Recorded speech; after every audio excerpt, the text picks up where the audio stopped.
What's up, y'all? So as you can see, I'm wearing my grandpa glasses. So about like a month and a half ago, I did a video. I don't remember what the video was, but I said that I'm gonna create a color grading tutorial in Capture One. Since then, I've been hit up so many times for people saying, when the heck are you gonna make your color grading video? Well, just like 30 minutes ago, someone was like, dude, can you please make that already? So sat down real quick and I made a quick one for y'all. It was a pretty easy one because there's not a whole lot of colors that I had to correct in it. It's just a lot of blue sky and a gorgeous orangey skin tones from the sunset. Let's jump in and check this out. Currently, in this version of Capture One, it works with Fuji files, but it does not have the Fujifilm simulations. So when you import into Lightroom, the vignetting's not there. Like everything that they do in camera is already tweaked. When you do it in the current version of Capture One, you have to go in and you have to kind of tweak it to fix everything. So let's do light fall off. That's basically the vignetting from the lens. This is Fujifilm. This was shot on Fujifilm's old original like 18mm f2 lens. So I start with that. I start with my sharpening. Put this on her eye real quick just to make sure. And if my menu system seems confusing to you, my layout, I made another video about how I laid out my whole Capture One setup. So as you see, I shoot very warm in camera. I love warm tones. That's just the way I like to shoot it. You can see if I put a daylight, that's how it normally will look like. Look how gorgeous those colors are. It's insane. Just go to Command Z that. I'm going to drop this down a little bit just so I have a little more control over my blues when I do go in and make a selection. And you see, no matter what, her skin tone's going to look super warm because it was sunset. Put that right there. I'm going to go to my exposure tab. I'm going to drop saturation. I used to really oversaturate my images. I just like that look, but I'm starting to go more towards a little more cinematic, moody look these days. Trying not to mess with the shadow tab too much. Just pump this all the way up. I always do that. So I do have some user styles. I might go over these one day. Maybe I'll post them for sale. I'm not sure. We'll find out. But yeah, we'll skip that for now. Go on my clarity, structure. So a lot of the times I already have stuff like structure and my sharpening and my vignetting already automatically adjust from import. But I'm just showing this so you guys can see the steps I take. So I try to get the look as close as I can from the beginning without having to go into coloring at all. So that's my buddy Seth. I'm picking up we'll get some wine with our dogs later today.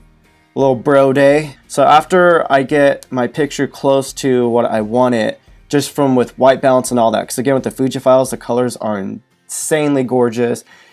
Really, you don't have to do much to them, but I just like to push it a little bit more, just make it a little different. So I just go in my color editor, go in my advanced, and I start picking pieces that I kind of want to balance out. So I want to make the background a little more even to the red on her skin. I'm just going to take all her skin tones out. Keep going. Keep lifting that until the skin gets out. Still a bit in there. So I hear my roommate's dog's barking. All right, that's good enough. So sometimes I'll just do this just to see what it's affecting. So yeah. So I just want to balance out that background tone to her skin tone. I dig that. Now I want to try to separate her hair from her skin. So let's see if we can make that happen in here. It's going to be a bit difficult. That might be close enough. Yeah, alright. It's going to affect the background a little bit too, but let's see.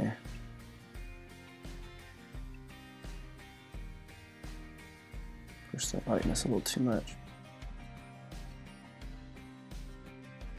Let's see, that's how much that affect the background.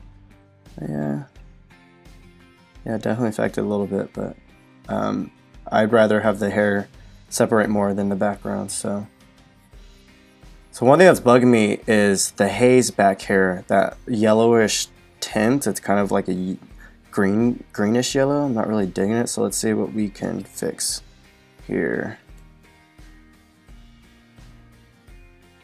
Cool, let's getting most of it. Capture One continues to just like shock me on what it's able to do. It's pretty crazy.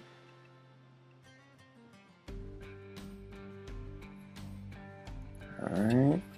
So you see there, I mean that edit already looks pretty decent. Obviously it's not retouched.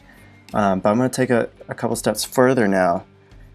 So the blues, there's some more vignetting up here, so I'm going to go back in my lens tool and I'm going to go to the vignetting. I'm just going to raise it up a little bit. Okay. So one thing I do a lot is if there's a lot of different tints of blue, I will create a new layer, new filled layer, go into my color editor into the skin tone tab, and I won't use it on skin tones, but I'll actually use it on the blues.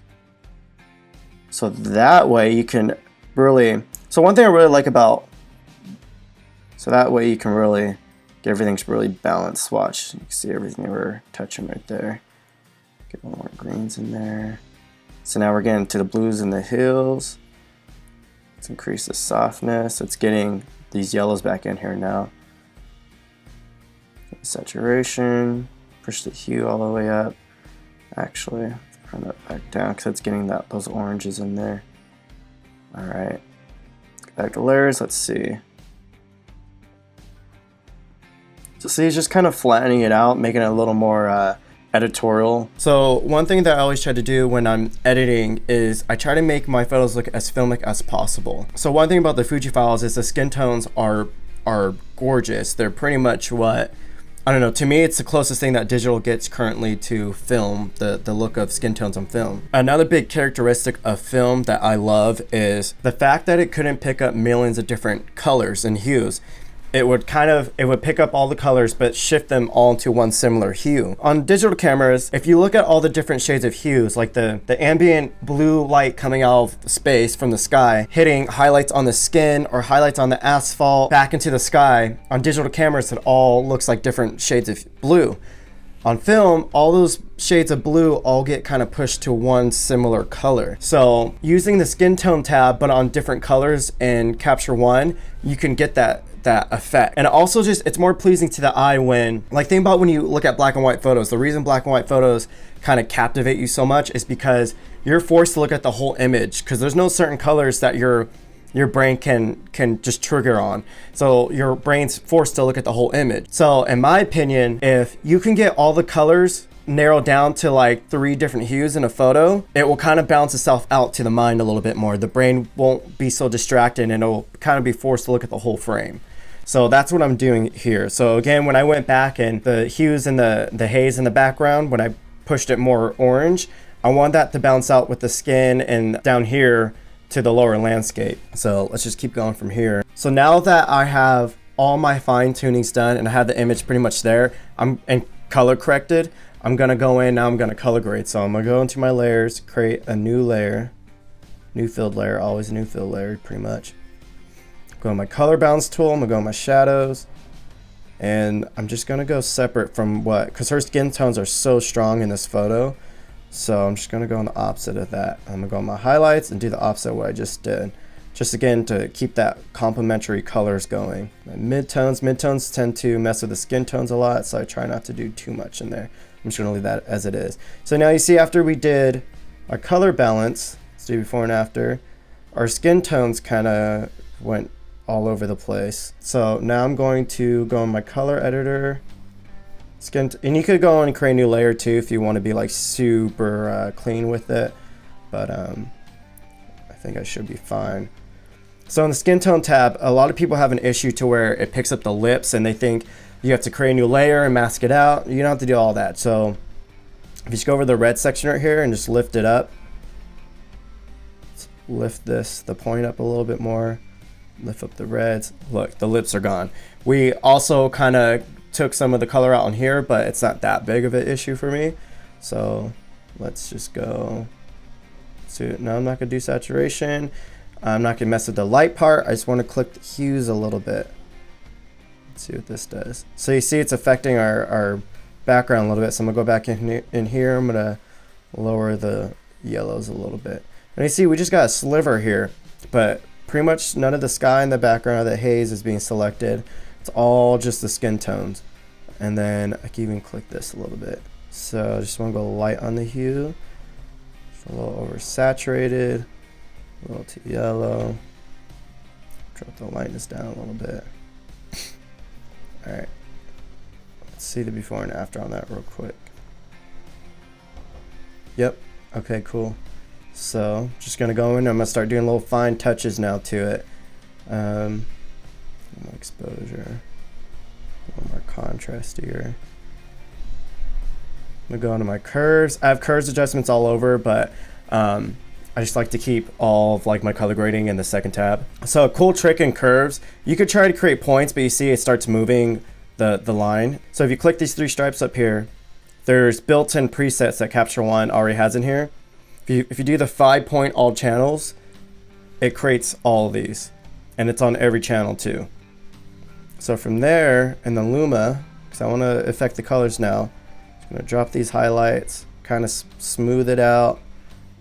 Again, in film, the highlights roll off beautifully, and the Fuji files, they kind of already do that, but again, Capture One doesn't like precisely convert them to what you see in camera. The next update is supposed to fix that. So you see it's not a huge difference, but to me, I'm kind of a perfectionist when it comes to this kind of stuff. I'm gonna go back in my blues.